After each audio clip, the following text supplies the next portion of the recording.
Welcome to my channel.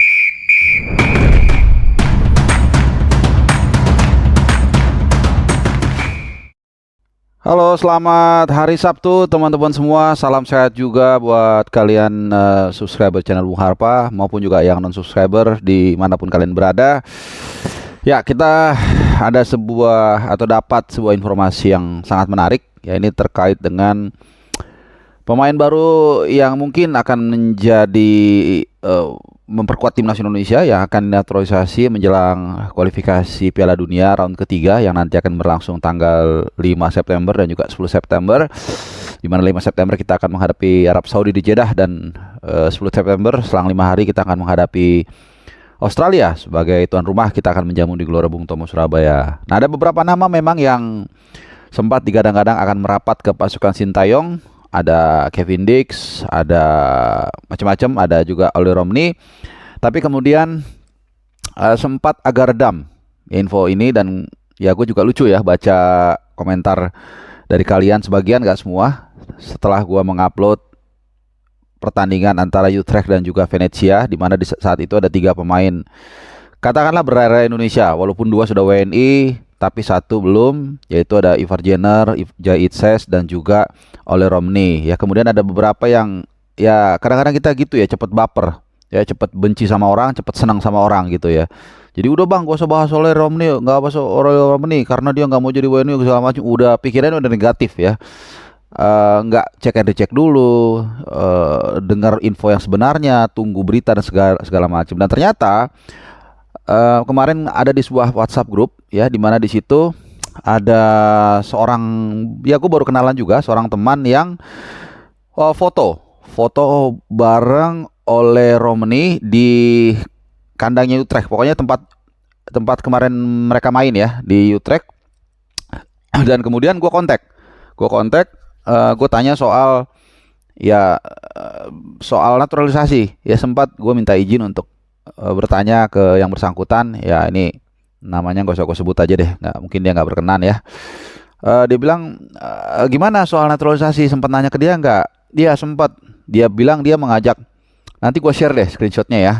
Dia ini teman kita ini, sahabat kita ini besar di Belanda ya, jadi dia mengajak bahasa Belanda gaul lah dengan Oli Romney, sehingga Oli Romney mungkin langsung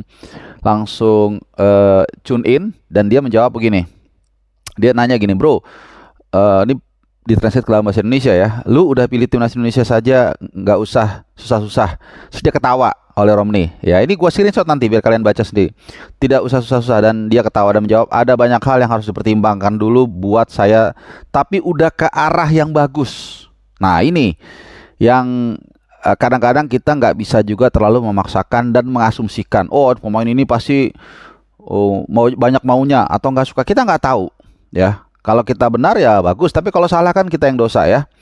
Jadi intinya memang, dan kemarin pun juga sempat ada yang ngegoreng nggak tahu dari mana, katanya dia nggak mau salaman dengan Ivar Jenner dan Jait Ses. Come on lah ya, kita dengan tim lawan yang kita nggak kenal aja kita salaman kok sebelum pertandingan ya, bahkan setelah pertandingan juga dan segala macam. Apalagi ini yang memang secara keturunan mereka sama-sama punya darah Indonesia ya, bahkan juga yang satu sudah on the way walaupun belum firm gitu ya. Jadi gue nggak ngerti juga ya, dan makanya senang banget gue ketika mendapatkan informasi ini langsung dari sumbernya ya, walaupun ini teman gue, tapi gue akan screenshot ya, ini ada buktinya.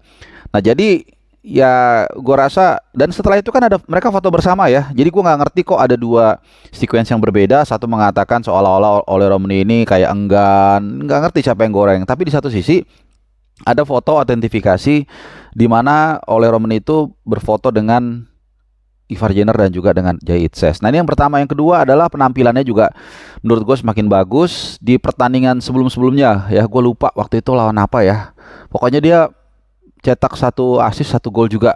Nah kemarin juga sama, dia masuk sekitar menit 70, kemudian dia mencetak gol penyeimbang, walaupun memang akhirnya Utrecht kalah 2-1 dari Venezia karena ada gol kemenangan Venezia di akhir pertandingan. Tapi memang penampilan dia sangat menjanjikan, tingginya juga 185 cm kalau nggak salah, cukup tinggi. Meskipun posisinya memang head to head dengan Jakub Sayuri ya, tapi nggak apa-apa. Gue rasa dengan kehadiran dia nanti akan menambah kekayaan materi kita, terutama di lini serang di lini depan untuk mempertajam serangan-serangan dari tim nasional kita menjelang nanti menghadapi Arab Saudi dan juga Australia. Dan gua rasa juga Sintayong jarang atau hampir nggak pernah salah ya ketika merekomendasikan pemain untuk dinaturalisasi, dan mungkin juga atau gua rasa dia juga udah punya rencana ya akan mungkin memoles seorang oleh Romney ini seperti apa. Ini pemain 24 tahun yang saat ini sebenarnya udah beberapa kali dia membela Belanda kelas usia, tapi aman nih untuk alih federasi ini aman teman-teman ya, karena terakhir kali dia membela Belanda itu yaitu Under 20 tahun 2019. Jadi kalau kita tarik kembali itu berarti saat usia 19 tahun. Jadi dia tidak pernah membela tim nasional Belanda saat usianya menginjak 21 tahun. Ini sesuai dengan Statuta FIFA pasal 9 B ayat yang ketiga, itu melarang pemain pindah federasi kalau dia sudah membela tim nasional sebelumnya di usia 21 tahun. Jadi untuk alih federasi ini lebih aman. Nggak ada katakanlah drama-drama seperti Martin Paes yang kita sedang berjuang nanti di FIFA dan CAS untuk memastikan dia bisa membela tim nasional Indonesia tanggal 5 September. Ya, ini pemain asal Nijmegen, bacanya begitu ya.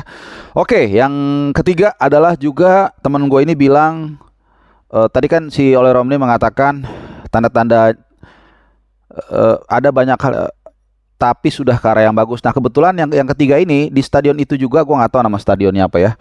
Itu ada Fardi Bahdim. Mungkin kalian semua sudah tahu siapa sosok yang gue sebutkan tadi. Fardi Bahdim ini saudara atau abangnya kalau nggak salah ya, abang Irfan Bahdim. Yang pasti dia ini adalah mata dan telinga PSSI atau Sintayong terutama di Eropa dan di Belanda. Ya, banyak pemain-pemain dia, Sandy Walsh dan lain-lain itu yang sebenarnya hasil scouting ya, quote by quote scouting dari Ferry Bahdim.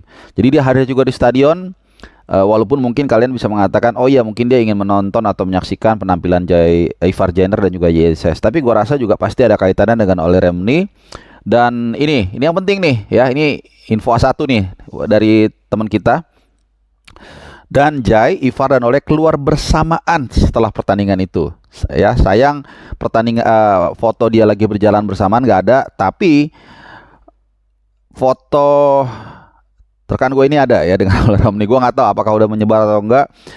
Ya, yang pasti ini sesuai dengan apa yang diceritakannya waktu dulu di podcast Belanda. Ya, jadi ada harapan, ada juga jalan secerca harapan untuk Ole Romney bisa bergabung dengan tim nasional Indonesia. Nah, sekali lagi kita harus suzon, positive thinking untuk ya menunggu dulu, sabar sedikit ya. Jangan, boleh sih kita pengen tahu cuman jangan kita berasumsi terlalu jauh ya, bahkan berpikir negatif dan seterusnya ya. Ya, yang pasti tentunya nih waktu semakin dekat karena sekarang sudah tanggal 3 Agustus. Jadi hanya berjarak mungkin sekitar 1 bulan 1 hari lagi, 1 bulan 2 hari lagi sampai kita nanti menuju ke round 3 kualifikasi Piala Dunia 2026. Tentunya asupan pemain tambahan terutama menurut gue ya Ole Romney dan Martin Paes ini paling ditunggu ya, karena kita memang sangat butuh pemain yang di lini belakang khususnya menjaga gawang yang punya postur tinggi, karena nanti kita akan menghadapi Arab Saudi dan Australia yang secara kultur, secara anatomi mereka punya tinggi tubuh yang menjulang. Ya tentunya juga striker. Ya kalau penyerangnya tinggi, backnya tinggi juga. Jadi kita perlu striker yang tinggi, yang punya kapasitas dan juga punya kemampuan ya. Walaupun mungkin tidak ada akar Rotan Punjadi, kalaupun nggak ada misalnya tadi oleh Romney belum in time tanggal 5 September bisa membela timnas Indonesia, ya ada kemungkinan besar Jens Raven yang digadang-gadang akan coba dibawa ya, karena kalau kita bicara striker target man sebenarnya tadinya Rabanan Sananta yang diharapkan bisa mengisi klasik number 9, tapi kita semua tahu dia sudah dicoba berulang kali dan menurut informasi Sintayong itu tidak puas ya atau fed up ya, atau enough is enough dengan Ramadan Sananta. Ya kita nggak tahu kalau nanti dia di Persis Solo tampil bagus, kembali perform dan punya kesempatan dan dipercaya, ya bisa aja. Kita nggak tahu ya. Oke, mungkin update terkait dengan pemain naturalisasi yang akan segera merapat itu dulu. Jadi kalau belum terlalu pasti, gue nggak mau nggak mau bolak-balik cerita inilah ya, Kevin Dix segala macam ya. Memang kalau ada tanda-tanda ya gue coba akan up ke kalian ya, walaupun sekecil ini informasinya, tapi ya ini otentik ya, bukan bukan gua twist atau apa ya. Kita berharap secepat mungkin dan juga harus mulai bersiap ya, karena nanti waktunya nggak banyak ya, dan mepet ya. Tanggal 2 September itu para pemain tuh sudah harus kumpul semua, dan ini nggak mudah ya, karena para pemain kita itu terbiasa TC seperti kemarin di U23 Piala Asia Senior juga, itu semua ada TC-nya. Nah kali ini agak susah, nggak bisa. Walaupun katanya sih akhir Agustus ada satu pertandingan friendly, gua nggak tahu benar atau enggak. Ini kalau ada mungkin agak lebih bagus, walaupun mungkin nggak semua bisa main karena tidak semua sudah ready untuk dilepas klubnya. Oke, terima kasih. Mungkin itu tadi sedikit update di akhir pekan ini. Mudah-mudahan bisa ya sedikit lah mengisi apa ya, asupan atau keinginan kalian, informasi terkait update timnas Indonesia yang tentunya kita harapkan bisa perform, bisa lolos ke Piala Dunia di 2026 nanti di Meksiko, Kanada dan juga Amerika Serikat. Terima kasih, happy weekend dan sehat selalu ya.